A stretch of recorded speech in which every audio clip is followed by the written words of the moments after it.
Saudações, colores. Amanhã já começa o Campeonato Carioca, domingo já tem jogo Fluminense e vamos viver essa sexta-feira aí, último dia de férias como torcedor praticamente, né? Falaremos no vídeo de hoje sobre Copinha, Fluminense encerrando a fase de grupos com 3 vitórias. Falaremos sobre renovação de contrato de Thiago Santos e Germancano e falaremos de Pedro Rangel, que estava para continuar no Atlético Goianiense, aí do nada apareceu treinando. Falaremos de tudo isso, tá? Vou pedir só pra você se inscrever no canal. Galera, por favor, se inscreve no canal. Segundo os dados aqui do YouTube, 61% das pessoas que veem o vídeo não são inscritas no canal. Então, por favor, confere se você é inscrito no canal, clique em inscreva-se aqui. Deixa o like também, que ajuda muito a divulgar pra outras pessoas. E puxa sua cadeira, pega sua bebida e vamos assistir o vídeo logo depois da vinheta.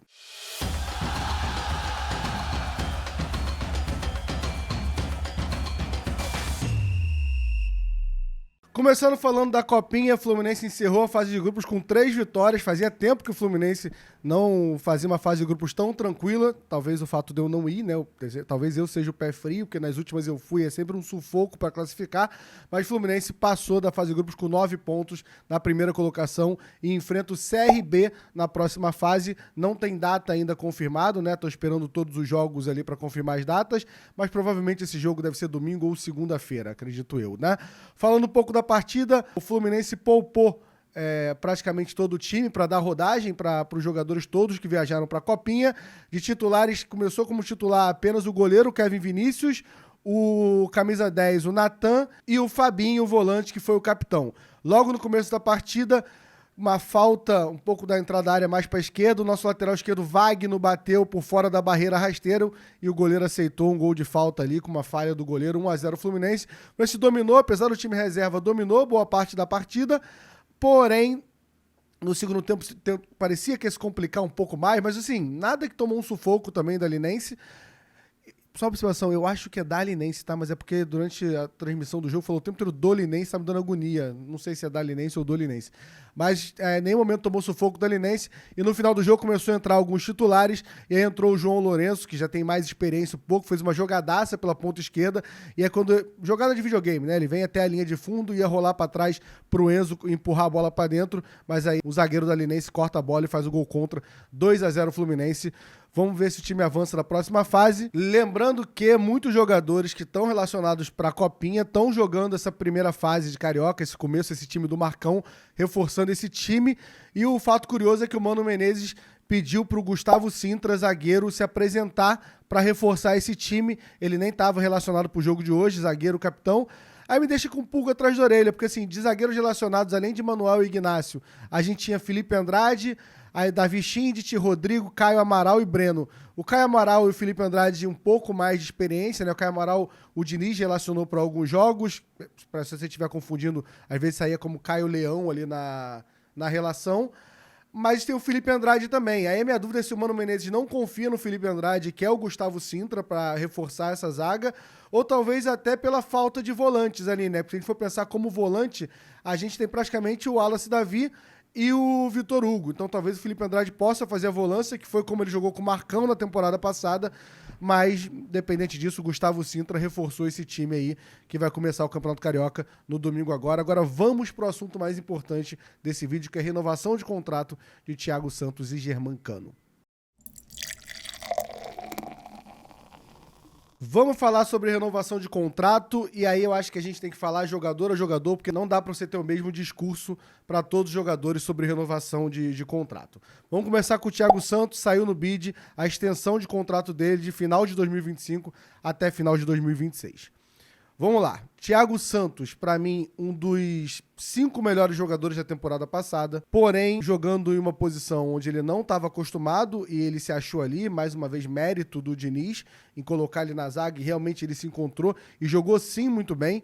Às vezes a gente entrava no, não, porque tá jogando ao lado do Thiago Silva e tal, mas não, muitas vezes jogando sem o Thiago Silva, ele fez partidas excelentes, foi melhor em campo algumas vezes.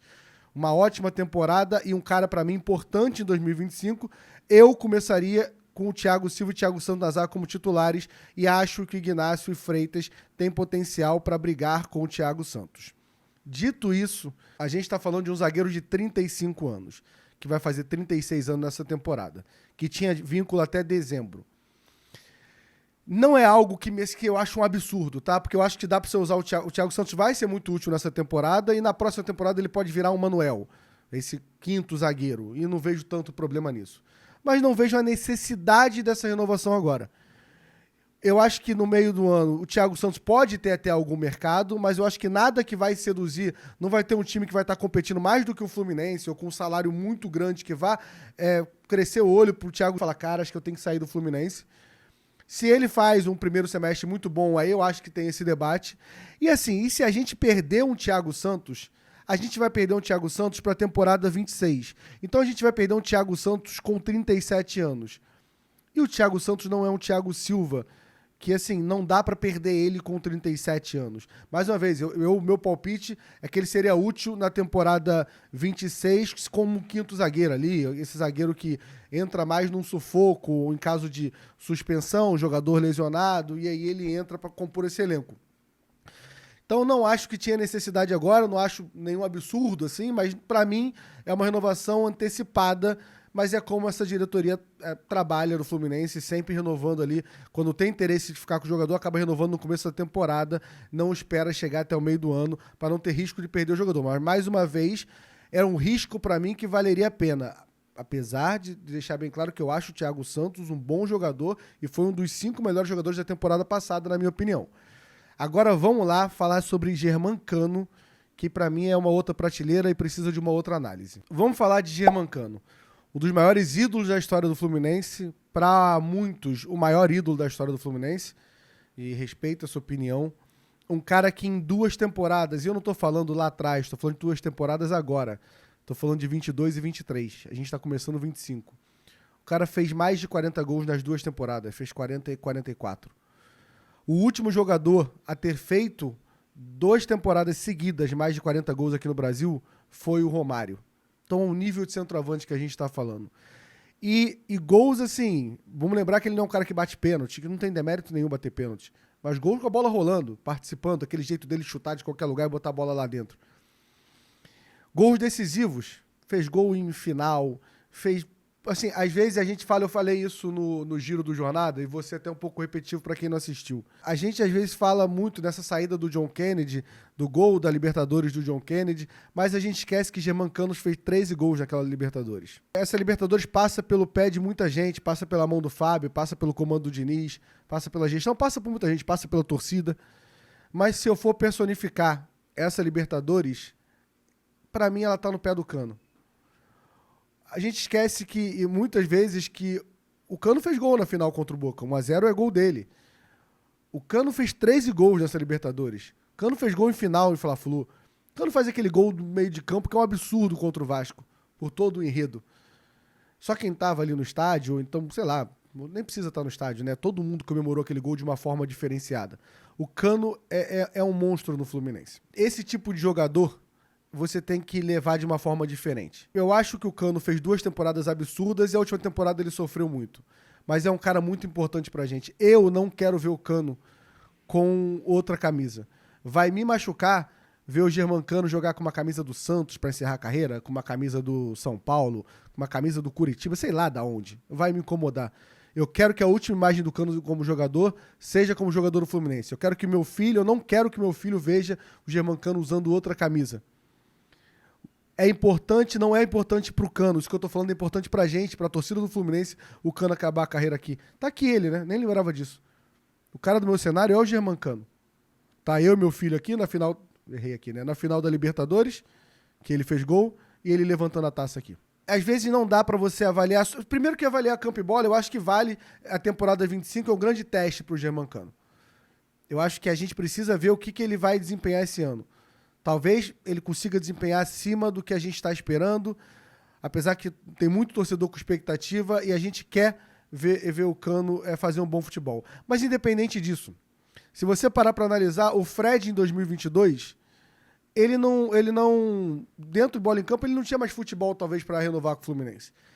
Mas se ele não renova com o Fluminense naquela temporada, a gente não ia viver o que a gente viveu no Fluminense e Corinthians. E aquele gol não tem importância nenhuma. Aquele gol tava 3-0 no Fluminense e Corinthians Brasileirão e foi o 4º gol.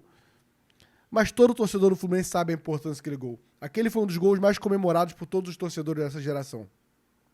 Foi um gol diferente, foi um gol de fechando o ciclo. E é importante o Cano fechar esse ciclo.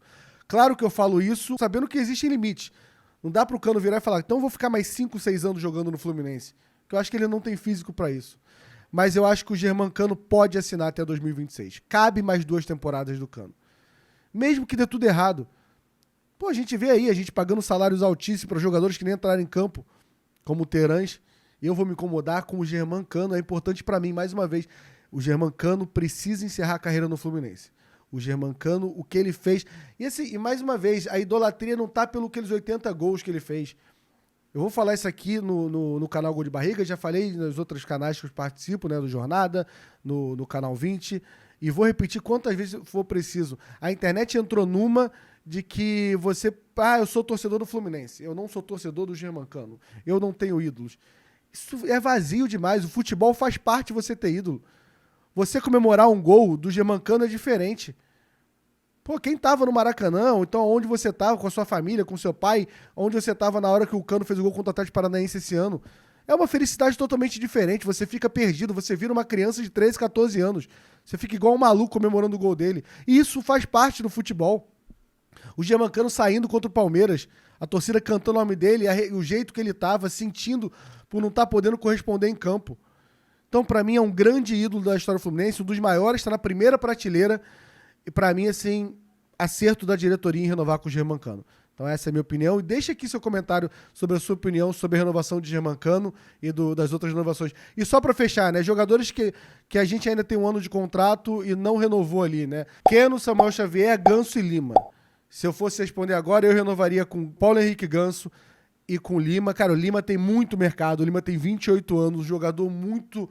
que faz várias funções, muito polivalente, muito futebol de 2025. E, cara, e o Ganso tá indo pra 7ª temporada pro Fluminense. Você conta nos dedos quantos jogadores você viu jogar seguidamente 7 temporadas.